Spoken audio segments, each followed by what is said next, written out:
Today, I'm sitting down with Morgan Cannaday, realtor and real estate consultant with the Cannaday team at Ida Kelly Realtors, former president of the Greater Albuquerque Association of Realtors, and a deeply involved community advocate, whether that's fighting homelessness or fostering rescue animals.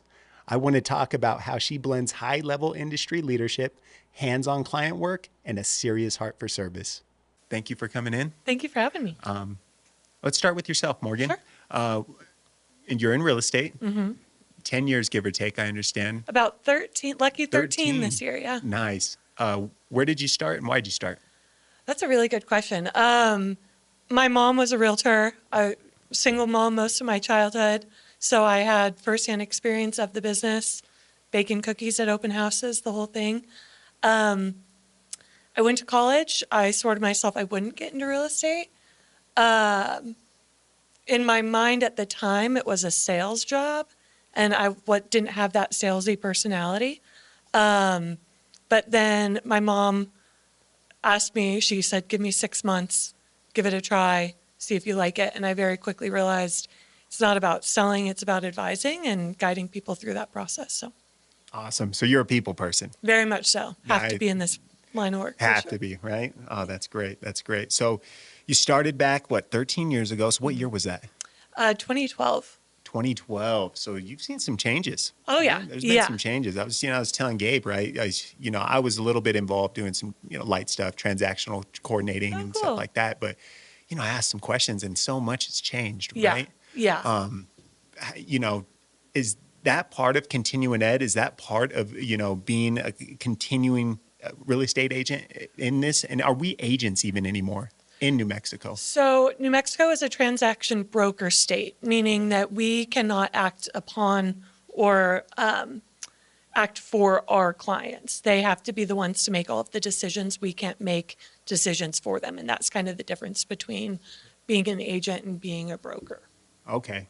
That makes sense. So in other words, you can steer them, you can guide them still, Yeah. right? But Yeah. you just can't make the decision. I always say it's my job to give them all of the information, all of the data for them to make the best educated decision for themselves.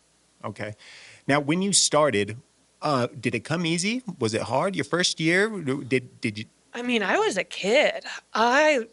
Looking back, I looked like I barely graduated high school. So I think that was the biggest challenge early on was who's going to trust this child with the biggest financial decision of their life. So I really spent the first few years just diving into, learning and growing as much as I possibly could so that I could prove my value and knowledge and experience to clients. Yeah. I think in the real estate game, right, it never ends. No. I think there's That's never enough. honestly why I to learn. love this industry so much. Like no two transactions are ever the same. There's never a moment of monotony. It's always something new and always changing. That's awesome. Now, you started back then. You became president of the board, but before then, what did it take to get there? What finally got you to the point where I'm successful, right? It's a reflex now, right? Yeah, I'm going to take the reins now sure. and take the next step. I credit a lot to my 3 mentors, the 3 women in my office. From day one, they said, get involved at the board. Not only to have your finger on the pulse of everything that's happening, but the networking of meeting, top producing realtors when I was just starting out. So I joined a committee my first year, and that kind of snowballs into, once they know you're a good volunteer, they're going to keep shoulder tapping you for other opportunities. And I, right at the beginning of my real estate career, co-founded our endowment fund at GAR with my mom. And since then, we've been able to give over $500,000 to local nonprofits. So I'm still very much active on that committee at GAR, but most of my work is at the board level, both at our local association. I also serve at the state association, and I'm on our board of directors at the National Association of Realtors too. So That's great. So this was 2024, correct? You were president of the board. Yep. I heard it started off a little rocky. Tell me what happened. Just the largest settlement in the history of real estate, dropped my second month of being president. Oh, no. And obviously the lawsuit, the negotiations of that lawsuit was all handled at the national level. So we had no control or say in how that was handled, but it was my job as president to not only be the spokesperson that was communicating to the media of what that meant for, how our industry was going to change and what that meant for consumers, but also explaining to our realtor members what that meant for them so that they could explain that to their clients and customers as well. Yeesh. So they had you in the hot seat, didn't they? It was a lot at once, and obviously with any big change like we had last year, there's a lot of people that were not happy, both consumers that will take any opportunity to speak their mind on our profession, but also realtor members were really upset with change in general, but especially a change that big. So I felt like I was the punching bag for a bit, but Well, you made it. You I made did. it, right? I survived. What I doesn't survived. kill you makes you stronger, right? I try and tell myself that at least. That's what we got it, right? So Yeah. that's great. So that was 2024. 25, you Yep. stepped out of the position. How was 25 looked, and what do you have planned for 26? So, as past president, I still serve on the board this year on the executive committee, and then I was just voluntold that I will be serving on the board for one more year next year as well.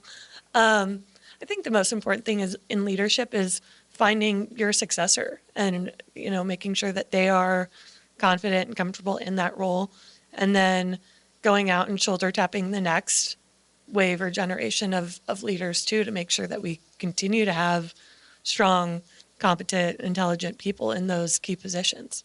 I agree. I think the handing of the torch per se, Yeah, right? And the yeah. communication is key, right? And I just talking on that a little bit, I feel like across all industries, right? That's kind of missing a little bit. Yeah. And that's great to hear it from you though, Sure. right? That Yeah. you guys take that serious, right? Yeah. Because I feel like a lot does get missed from generation to generation, right? And Yeah. if that doesn't get passed down correctly, right? Sure. I mean, it just kind of gets lost, doesn't Yeah. it? Yeah. And then the consumer pays ultimately. Yeah. So that's Yeah. great. That's great to hear.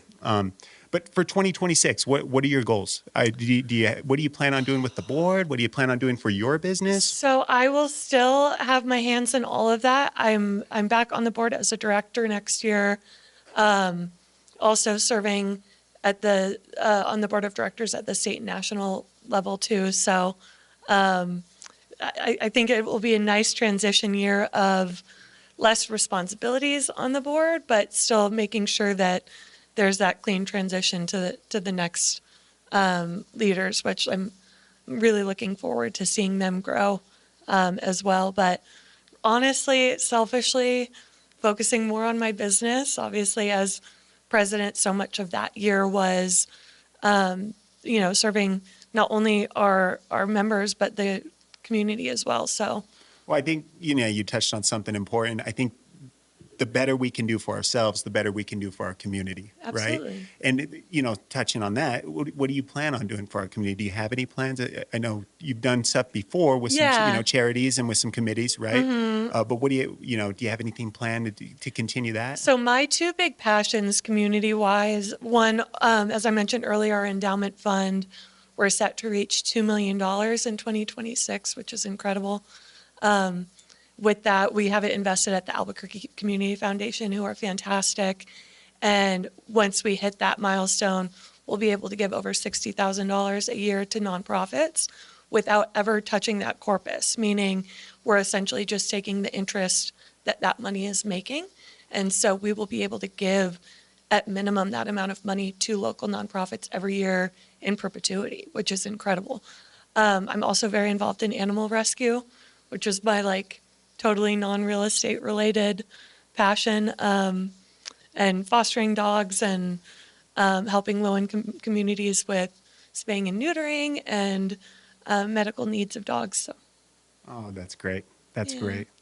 Well, I love it. I love it. It sounds like you have your work cut out for you for 2026 and Keeping so on. myself busy, keeping myself out of trouble. Now, back to the client, back to the consumer. Sure. What do you find important? What's most important in this market right now? that you find a broker needs to do for their client?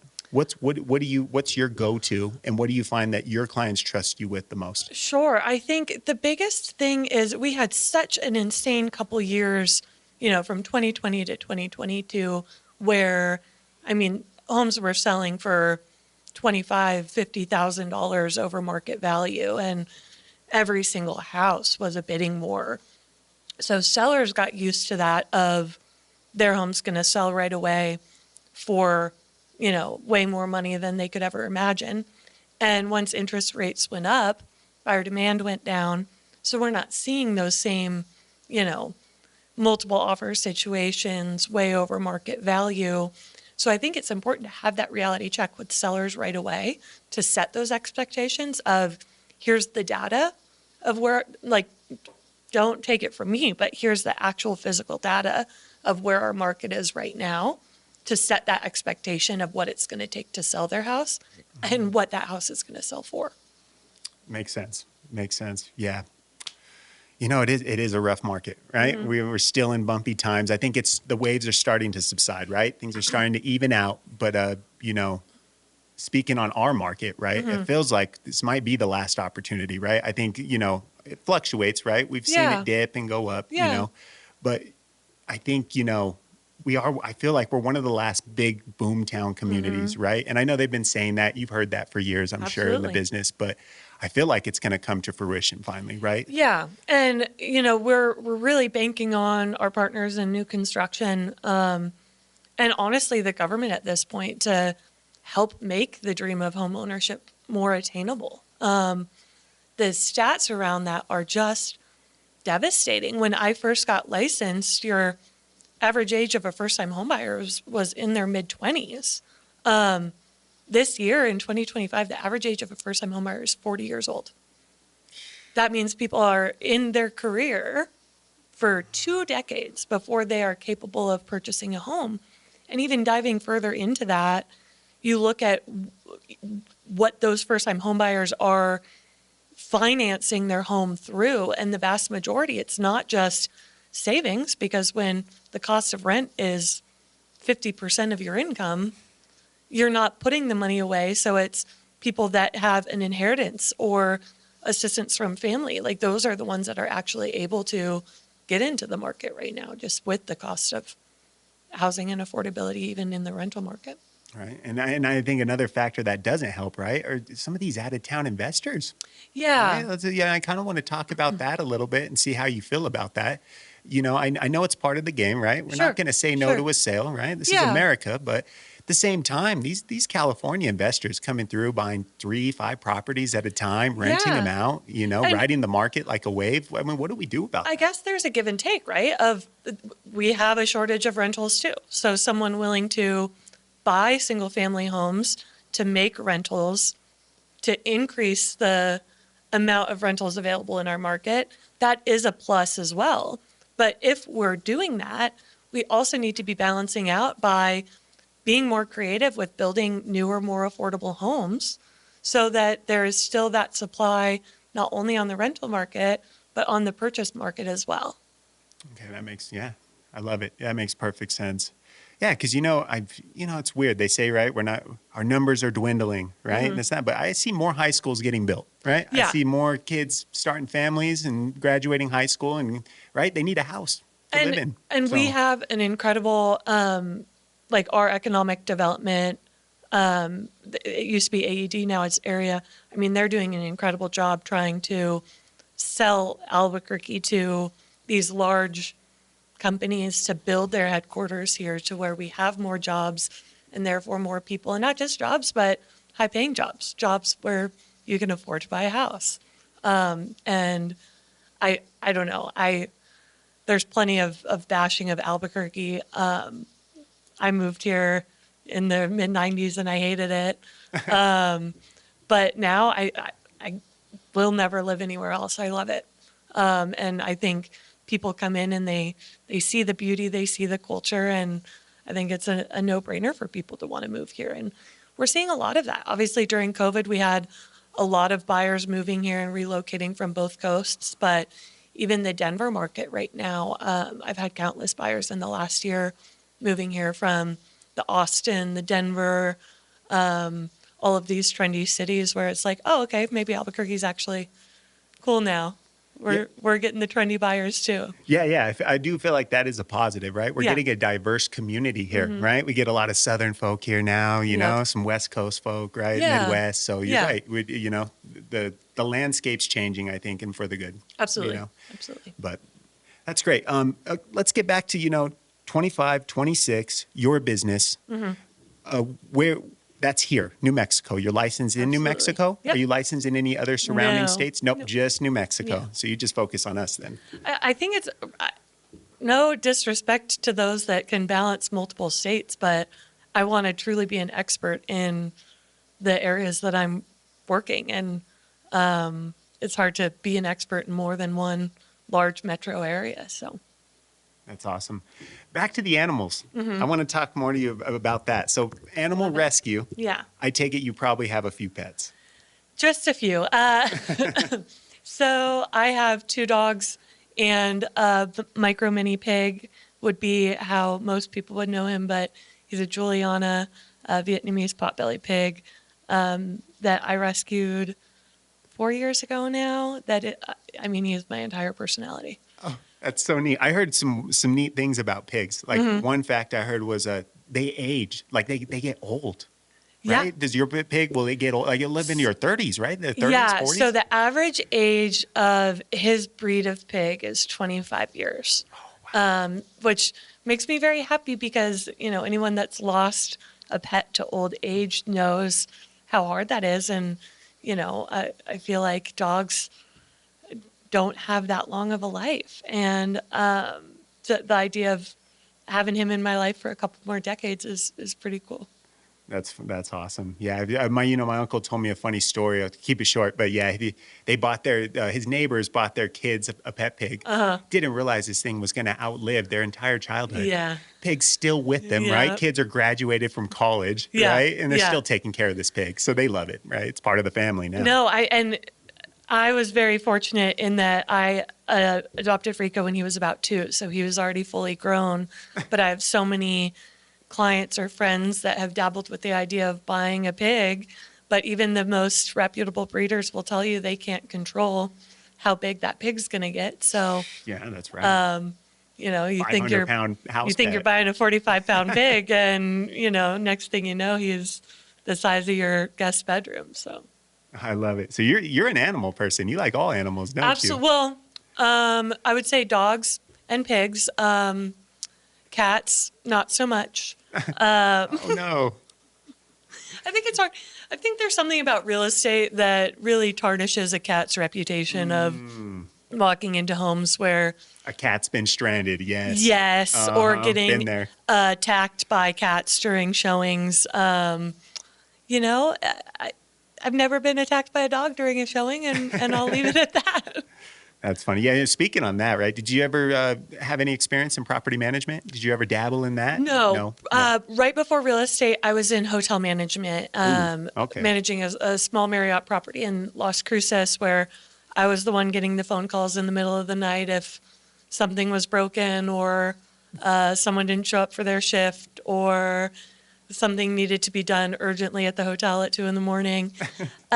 And I very quickly realized that property management was all of the things that I hated about hotel management. So I chose not to deep dive into that realm of the industry. Good choice. Good choice, right? I did a little bit of property management, right? So Awesome, yeah, okay. did some leasing and that. So It is not for the faint of heart. That's No, a tough it's career where the vast majority of your encounters with people are when something's broken and when they're mad about it. So, Okay, let's get back to the client. Sure. Client today, right now, in New Mexico, 20, 21 years of age, right? Has a family, right? Average household income of, 150 a year. What are we honestly looking at these days? What would you recommend as far as savings? What would you recommend as, any of it? What would you recommend as far as getting prepared to buy a home in New Mexico? I think the biggest thing is just getting the best credit score possible, really working at getting that credit score high so that you can get the best possible interest rate. I don't think interest rates are going down anytime soon. And I don't think we're going to see any type of crash where prices are going down soon either, which is good in the sense that it's a stable market and a good investment. But yeah, making sure that you have your credit score, as healthy as possible, saving up as much as possible for a healthy down payment. I would really love if the government created more first-time homebuyer programs to get more of these young families in homes because, as I mentioned earlier, for a lot of people, if you don't have that assistance from a wealthy relative or inheritance or, some other form of down Income or opportunity, payment, yeah. yeah, it's really hard to have a rental, support your family, even on a six-figure income, and still be putting money aside to be able to make that purchase. So, Yeah, yeah. And I think, let's touch on that too. First time home buyers, yeah, right? I think there are a lot of people out there that don't even understand that exists. yeah, I've bought a car years ago, this is years ago, but I didn't realize there was a first time car buying program, yeah. right? So there's a first time buyers program for buying a home. Let's talk about that. How does that work? One of my passions is like hosting first-time homebuyer workshops because I think for a lot of people, if they didn't grow up in a family that owned a home, even if they're in a much better financial position than, their parents or grandparents to be able to afford that, if it wasn't something that they grew up around, there's this mentality that it's never going to be attainable for them. And a lot of our local lenders have incredible programs right now for minimal to low down payment opportunities to be able to get these young families into houses before they're 40 years old. Nice, nice. So can we talk about that a little bit? Like Sure. how does the first time home buyers program work? Does it work in different ways? Are there different ways that lenders can utilize that program for the buyer? Yeah, so like MFA would be the most common or the most recognizable program for first-time homebuyers, but they actually have programs for that step up, that next home opportunity as well, which is great. And that's on the government side of things, whereas a lot of local lenders are doing their own in-house programs for that support as well. Okay, great. Now, are there any investment rules as far as like say you want to buy a home and you want to flip it, but can you use your first time home buyers program for something like that, or no, they prohibit you from? Yeah, most So are going to have specific terms, especially if it's, a second mortgage type of situation, where you have to stay in the home as your primary residence for a certain amount of time, or there is some type of penalty for that. okay, and then as far as employment goes, right? You patch your client up with your lender, right? I think this is another kind of miscommunication. Do you need 2 years at the same job, or do you need 2 years of consistent employment? So really the 2-year rule only comes down to self-employed people, and even there's some flexibility. If you have a really high income, they'll just average out for whatever time period they need to see that income to make sure the math still maths. But I mean, I have a buyer right now that just got his first job at the labs out of college and has an inheritance for his down payment. But I mean, he's been employed less than a month and he's capable of starting that home buying process. So. Okay. Now I understand you can get a home without a down payment, right? With good credit, moderate credit. Explain to us why it's important to have a down payment though with good credit. You're going to have a much better, with the exception of like our VA programs for veterans, they have a zero down and still have a great interest rate. Most of the other programs, a lender is going to base your interest rate on how risky of a buyer you are. And obviously a low credit score would be a riskier buyer. People with dings in their past financially. But also that down payment of if they know that you don't have skin in the game, so to speak. If you don't have a hefty amount of money that you're also investing in that property, that makes you that much more likely to default on that mortgage because you're not really losing anything, so to speak, if you haven't invested anything in it. So to be able to have that down payment assures that lender that, you're going to be committed to being a good client to them as well. Totally understandable. Now, as far as the lending goes, that's changed a lot also throughout the Yes. years, right? It's not the same, right? From the mistakes we've made, No. During the Obama administration and such, right? Let's talk about that. They're definitely under a little bit more surveillance these days. Yeah, I would say obviously when the big crash happened, there's a lot of government regulation on the industry, which when in my early years in the business caused a lot of frustration amongst buyers of they knew how much they were currently paying on their mortgage or on their rent, what they knew that they could afford, and banks were being very, very conservative with what they were willing to lend. And I think that's starting to shift now where we're having to have that conversation with buyers more and more of just because a lender is saying that you are qualified up to X amount of money does not mean that you should buy a house for X amount of money. You need to look at what that monthly payment is, including, taxes and insurance and interest and not just the principal, and make sure that you are comfortable with that long term.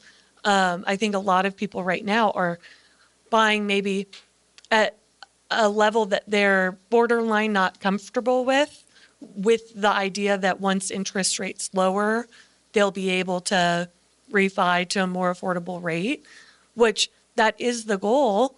But there's no guarantee that that's going to happen anytime soon. So I think it's really important for realtors to have that conversation with buyers up front of, let's make sure that we're not banking on interest rates going down for you to afford this home long term. Yeah. I think it's the fear of missing out, right? The consumers just really is scared, right? And they're not sure where the market's going to go. But, full circle going back, that's why you get a good, real estate broker, right? You get a good broker and they're going to guide you through this, right? And a good one isn't just going to sell you, right? They're going to let you know if you need that house or if you should buy it or you shouldn't. My clients will always give me a hard time because the joke is I spend more time talking them out of houses than into houses because I will always be the Debbie Downer and point out all of the, big ticket items. Like, yes, there's really nice appliances and kitchen counters, but there's a 40-year-old furnace and a roof that needs to be replaced in the next year. And let's focus on those things too.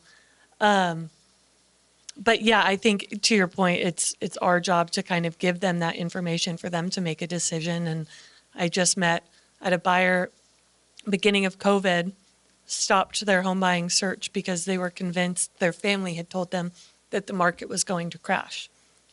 Obviously, that was completely unprecedented times.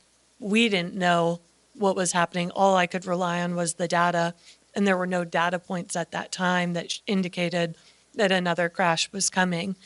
And that same buyer just reached out 5 years later. They want to start looking again. And the homes that they were looking at in 2020 are now, 60% more than what they were then. And so they're kind of kicking themselves for not buying then and, listening to their parents over the data that was provided to them. But I get, especially buyers that, were hit hard during that crash or that saw their parents get hit hard during that crash. I completely understand the apprehension and the concern. And it's, like I said, it's never my job to talk someone into a home. It's just, here's the information. And if you're comfortable with that, let's move forward. If you're not, maybe we continue renting for a while. Yeah. No, and I think it's important, though, in this business that you have a moral compass, right? Absolutely. Because, it's good to do the good thing, the right thing, right? Number one. But also, It's so easy to get sued in this business, right? It is literally a day away. It's a ham I sandwich, a ham and cheese sandwich away, my dad would say, right? And I will that's it. knock on wood when I say I've never experienced any type of litigation. But yeah, to your point, and what I will constantly try and drill into new realtors coming into the business is the most crucial asset that you have in this business is your integrity. And the moment that that is questioned, the moment your reputation is questioned because you made one bad decision on one transaction, that will have a lasting impact on your success in this industry. So integrity is always crucial, and constantly I mean, it's in our code of ethics. And in our broker duties, you're putting your client's best interest above your own. Even if you need that one last closing before Christmas, it's not worth pushing someone into a decision that doesn't make financial sense to them because the seller's not willing to do repairs or whatever the case might be. Yep. No. Moral due diligence overall, right? That's Absolutely. literally, it's Absolutely. the guide. Yeah. Well, that's great. I think we talked about a lot of things. Is there anything else you want to talk about? Is there anything that, what do you got going on? What's new? What do you want to get into? Is there anything on the horizons that outside of real estate that you wanted to venture into? I think, as we already talked about, my big thing outside of real estate is animal rescue and being able to put more effort into that. We have such an issue, especially in our rural areas of New Mexico, with overcrowding in our shelters constantly, and not only pulling as many dogs as I can to foster to get them out of that shelter environment, but long-term solutions to, encourage people to spay and neuter their dogs and give them access to free or low-cost spay and neuter options so that it's more achievable, so we don't continue having these backyard litters of dogs. And no one to Everywhere. watch after them, right? Yeah. That's the sad part. Yeah. Are there any committees? Are there any, organizations that you'd recommend? Is there any way that New Mexicans can help with this? So I have, for almost 10 years now, fostered and volunteered for the same animal rescue. It's PACA, P-A-C-A, New Mexico. We're the first no-kill animal rescue in the Albuquerque area. We've been around since well before I was born, since the 1973. And we have an incredible program to assist with that low-cost or free spay and neuter program for families that need it. We're also, I'm biased when I say this, but the best animal rescue in Albuquerque. We're completely volunteer run, and I can't say enough incredible things about the women that run this rescue and the genuine care that they have for the animals in our care. So yes, if anyone ever wants to adopt a dog, I highly recommend going through a foster-based rescue because you will learn way more about that dog than you would in a shelter, and PACA specifically. Beautiful. Yeah, we just actually, my kid's mom, they just got a dog from the animal really? rescue. Oh, awesome. Zena is her name. What kind of dog? She's like a mutt mix Okay. of a wiener dog. We love that. Okay. So she's great. Her eyes going both ways. Aw. But we love her. Oh. Already training her. She's learning. She's so smart. I feel like some of the smartest dogs come from those shelters. Oh yeah. Right? We pull a lot from the shelter in Las Vegas, New Mexico, and a lot of those dogs, obviously, some were stray or truly feral, but based on how they had to live and survive. And you have to be smart in that situation, right? True, like they had to much smarter evolve. than a dog that was born in a Cush breeder's house and, had a pampered life forever. No shade to them, but They truly live a dog's life, don't Yeah, they? yeah. No shade to them. yeah. Well, Morgan, thank you so much for Thank coming you out. for having It was great me. talking to you. You as well. Come back down anytime you like. I will, absolutely. And we'll stay. Is there any way to reach you? What's the best way to reach you? Do you have Instagram for your business? Do you So have our any social website profiles? is thecannadayteam.com, and we have a contact tab on there. So Great. Thank you so much, Morgan. thank you.